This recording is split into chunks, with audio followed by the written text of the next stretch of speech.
প্রিয় দর্শক, এই যে ঘড়িটিকে দেখতে পাচ্ছেন, অলরেডি কিন্তু আমি এর আগে একটি রিভিউ দিয়েছিলাম। তো এখন যে কাঁটাটিকে আপনারা দেখতে পাচ্ছেন, এটি কিন্তু আসলে থেমে, থেমে চলছে।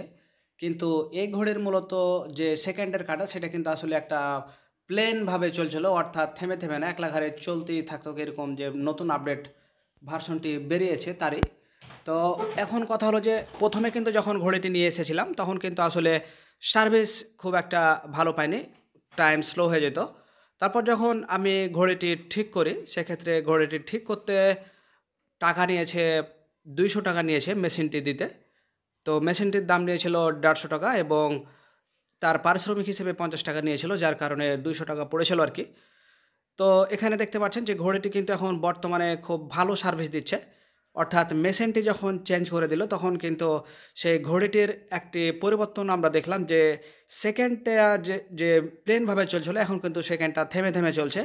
অর্থাৎ দোকানদারও আমাকে বলল যে আসলে ও যে প্লেন সেকেন্ডের কাঁটা, সেটা নাকি সার্ভিস খুব একটা বেশি ভালো না। অর্থাৎ সে নাকি দেখেছে যে প্রায় ঘড়িতে তার এরকম সমস্যা, অর্থাৎ যেগুলো প্লেন সেকেন্ড, অর্থাৎ সেকেন্ড যেগুলো থেমে, থেমে চলে না, সেগুলো ঘড়ি নাকি খুব একটা বেশি ভালো না। তাই সে আমাকে এই যে থেমে, থেমে সেকেন্ড চলছে, এটা আসলে দিয়েছে।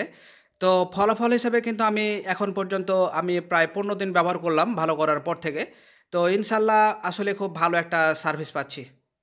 তো ভালো থাকবেন। এই ছিল মূলত আজকের ভিডিওটি। দেখা হবে পরবর্তীতে নতুন কোনো গুরুত্বপূর্ণ ভিডিওতে। আল্লাহ হাফেজ।